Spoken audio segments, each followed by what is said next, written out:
Hey, what's going on? It's your boy BT, and I came here to talk some boxing with the thousands of True School Sports subscribers. What's going on, guys? Now, in the wake of the Gennady Golovkin Kell Brook fight, I know there's been plenty of videos on my channel about that fight, which is funny because leading up to the fight, I didn't have too much coverage of that fight. So now, after, we're talking about it a lot more. But Froch, he recently came out following the Kell Brook fight with Gennady Golovkin, and he had some choice words for GGG, and I wanted to talk about that because this boy was straight hating on GGG. Here's what he said in regards to Gennady Golovkin following that fight. He claimed, I quote, "I would be too big and strong for Triple G.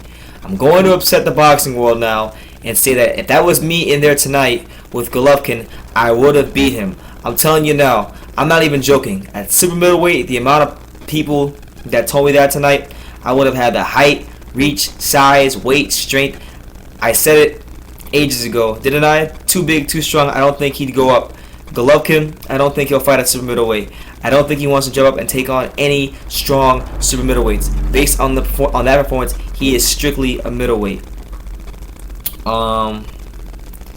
He then says this. He was saying this about the fight. He said he had Kell Brook ahead on his card. He said, I quote, "Kell Brook was ahead on my card. You could see that he could have won the fight because of the weight advantage." Or I think he might be talking about GGG. Either way, regardless of what he's saying about who was ahead or who wasn't ahead, he's definitely hated because, as we know, Kell Brook, or the Golovkin-Froch fight, that was a fight that could have been made following Carl Froch's massive win over George Groves, where he knocked him out in front of 8,000 people at Wembley Stadium. That fight did never happen. He never signed a contract. He never looked to fight GGG. In fact, he seemed to be very happy in his retirement and collecting those checks from Sky Sports to televise their fights. Now, am I going to get mad at Carl Froch for doing that? No. You get a job that pays really well to talk about boxing and not get hit. I would probably do the same thing rather than fighting GGG at that stage of my career if I were Carl Froch. But to come back now when you're retired, you're not active, and you have no intentions of signing a contract, it's all just lip service, honestly. And honestly, for Carl Froch, if that fight did happen, yeah, he would have had a height advantage and all that stuff. But look, let's get something straight, okay? I think GGG would have won that fight because Carl Froch is not some sort of defensive wizard.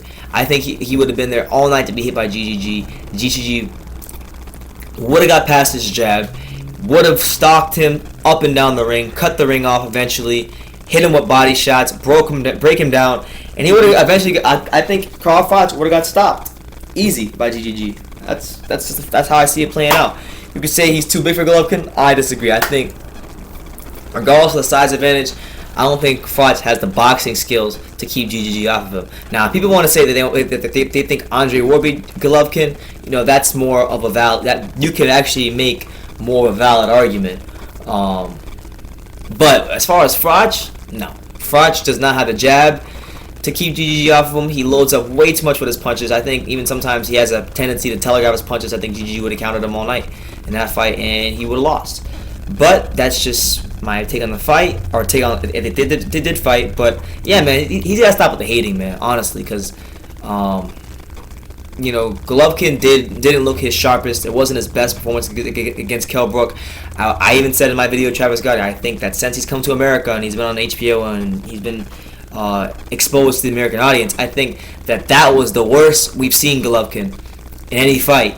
He was not sharp, and he just didn't have the same snap on most of his punches that he usually has. The power was there, but I'm saying the level of speed and velocity that they're coming in at, it seemed to be a little bit off. But keep in mind, even on his worst night, Golovkin still broke Kell Brook's eye socket. So keep that in mind when we speak about Golovkin. But yeah, man, Carl Froch hating on Triple G, saying that if they were to fight, you know, based on his performance in that fight, you know, he would have beat Triple G. Do you think Carl Froch, if he fought the Golovkin that fought in the Kell Brook fight, do you think he would have beat him, or do you think it's just lip service and, you know, Carl Froch is just hating as usual?